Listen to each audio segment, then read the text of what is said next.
Israel Adjutant. I am also a Quaker and therefore a globalist in that sense. I have been writing against the Supreme Court decision which grants corporations the status of individuals. I view it as theft identity, or identity of the individual's identity by that particular action, and calling for a vigil against the Supreme Court. So I want to know, I just want a point of information from you, what is the address of the site in which you write about corporations? The website.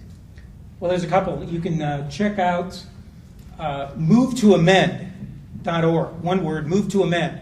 And that's part, and they have both sort of intellectual resources as well as action steps. That, again, is what has sprung. It's the fruit of the planting of the seeds of what POCLAG did for, 12 to 15 years. And that contains both some, I think, rigorous research, but also the effort nationally and to a certain extent state by state of efforts to amend the Constitution through this campaign. MoveToAmend.org. First of all, Greg, I want to thank you for a wonderful presentation. And it's very encouraging and thought-provoking and decolonizing mentally. I think a couple things are in our favor. I was reading an investment newsletter the other day, and they included a blog that said the definitions, the battles of liberal and conservative are passé. The real battle is the corporations versus the individual. This was in a conservative investment newsletter, which says to me that this idea of the corporate powers has come forward. I think people are ready to be made aware, if they're not already aware. It's become so naked that I think we have an opportunity to call it, to name it, and organize people around it as you suggested. My question is, you mentioned strategy around the micro alternative or micro monetary alternative initiatives. Do you have some examples of any that we might? Again, I think we're all trying to grapple with this stuff. Whenever the recession was in the 90s, we had a local currency. I know some people in this room don't necessarily believe in local currencies. We had a local currency to try to deal with this was in Akron, Ohio. Existed during sort of the valley, the worst part of the recession at that point. And we had people trading, exchanging goods and services with one another.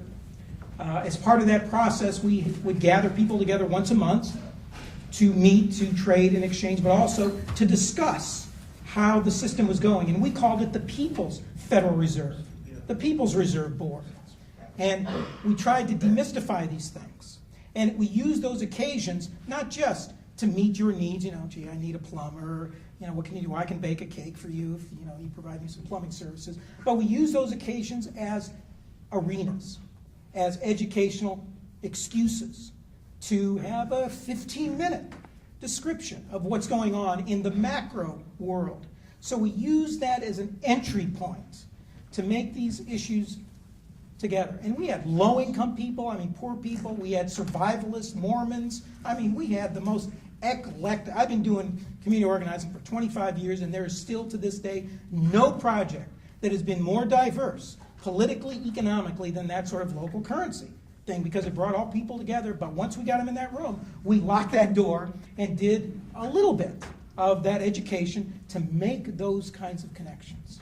So that's an example of how you got to bring people together. The populist movement in this country, in the United States, back in the 1870s to 1890s, was to this day considered to be the most successful social change movement, if you will, that brought together several million low-income, supposedly stupid, ignorant farmers who educated themselves on a lot of issues. And their approach to social change consisted of four segments, four elements: movement, recruitment, movement, education, movement, communication, and movement, politicalization.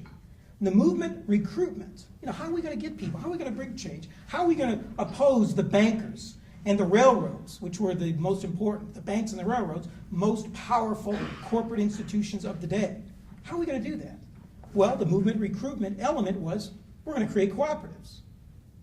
And everybody, these farmers, they needed to pool their resources together. They were being killed individually, so they created these agricultural cooperatives, community or state by state. And that served as a vehicle to bring in thousands of people. That once in, then they created their movement communication newspapers. The state of Texas alone had something like 2,000 lectures alone in one state that went around talking about this stuff. The movement politicalization, well, they formed the People's Party, which included the Omaha Platform of 1892 that contains some issues of banking and monetary reform and the like. So that is historically an example of, I think, this way to combine macro, micro, local, global. Morning, Greg. Thank you for your talk. My question is, is there a particular resource where the Founding Fathers discussed their being against the corporate format, like the Federalist Papers? Did they discuss it in there? Those types of things. So I've always found that utilizing history from the beginning is effective in making an effective argument.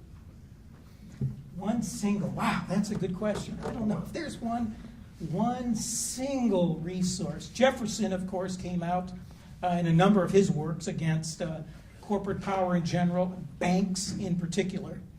I don't know if there is a single resource. If you come up to me afterwards, I'll sort of think through that more and maybe communicate with you. Okay. I think that's all. Thank you for your interest.